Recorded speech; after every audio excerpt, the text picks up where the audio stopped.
G'day, it's Chris Fawcett from the Headache and Pain Management Centre here today talking about low back pain and what your GP or orthopaedic surgeon might be missing when you're talking about your lower back pain. So today we're talking about what your GP misses, because quite often we see people when they walk into our clinic, whether they've been to GPs, they've been to orthopods, they've told their stories before, and they haven't quite got the answers they're looking for. So today I'm looking to share a couple of things that your GP or orthopaedic surgeon might just not check as thoroughly as they maybe could, or just don't know about in order to get the result that you're after. So the first thing they miss out and that they don't generally test for very much is the strength of your lumbar extension muscles. Okay, so what that means is that the deep muscles in your lower back, do they test the strength of those? And to be frank, the answer is generally no, because most orthopaedic surgeons, most doctors, the aircon in the background there needs a cover on it,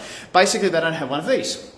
And that's the Med-X machine. Okay, so they don't have one of those that is able to test the strength of the person's lower back. And what we've been showing is that with the Med-X machine, the lumbar extension machine, you can test the strength of someone with low back pain, and by and large their strength is actually less than what it should be. So that's the first point. The second point is basically they don't check the sensitivity of the nervous system. So what will often happen is that they will talk more about the conduction of the nerves that go through the nerves themselves, okay, so the way that the nerves actually conduct electricity, so to speak. Most people with pain actually don't have a problem with that. It's actually very rare to have those issues with your nerves. It's actually only sort of 5-10%, so true, genuine sciatica. Others actually have more sensitization. So what that means is that instead of having a problem with the conduction, it has a problem with the way that the nerves are moving. Okay, so it's effectively the movement that you have with your arms, your legs and your back is interpreted as abnormal by your brain when really it's normal. So when signals are interpreted as abnormal, you get pain, your brain goes, it's a warning sign, that means that something needs to change. Okay.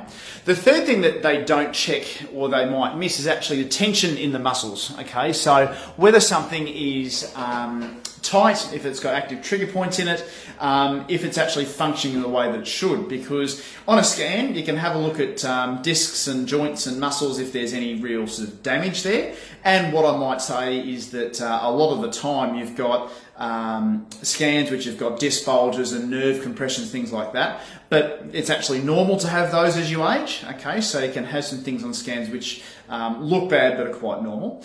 But the thing is that muscles don't image on a scan very well. Okay, so active trigger points which cause a lot of pain in the back, which restrict movement and which cause sensitivity of the nervous system when they are tight, aren't showing up on scans. So when you go to your specialist, okay, you need to make sure that you have the three things covered. Okay, how strong are the muscles in your back? How sensitized is your nervous system? And are the muscles working optimally when you have those tests? Because you can't look at those on a scan, and a lot of the time the people that you're seeing for your low back pain, whether they be specialists, chiros, physios, sometimes massage therapists and other people that you'll see for it, they're not assessing for those three things. So you need to check for the sensitivity of your nervous system, how strong the muscles of your back are, and also how tight and if you've got active trigger points in the muscles that affect your back movement. I hope that's been helpful for you. Feel free to like, share, comment below to let me know what you think of the video, if there's any questions below, and also tag anyone in who might think that this information might be interesting for them. Thanks for that, and we'll see you the same time next week. Thanks very much. Cheers.